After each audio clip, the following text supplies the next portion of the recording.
champion. The rest of the night.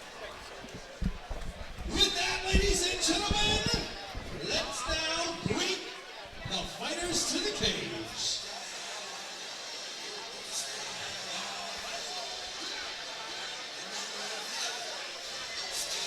Coming down the aisle, please welcome Hogeback. In my interview with Anthony, I love we talked about the mental part, Earl. He's had 5 fights now. I asked him, you know, you had 5 fights now, Anthony. What was the most surprising? What was the most shocking thing to you? What was it like? What stuck out to you now that you have 5 fights? And he said, Bob, I really wasn't prepared for how mental it was. He said, you know, and it's not just, it's so much when you talk about mental. It's like thinking about combinations and things like that.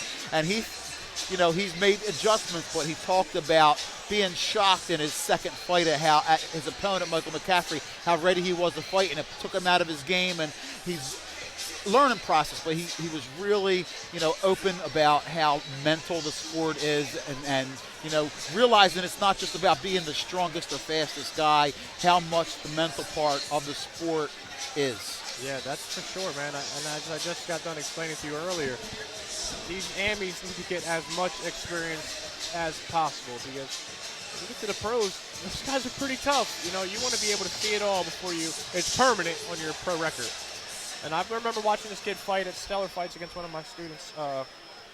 We call him Scooter, Crazy Scoot. So I can imagine that's where he's got his experience.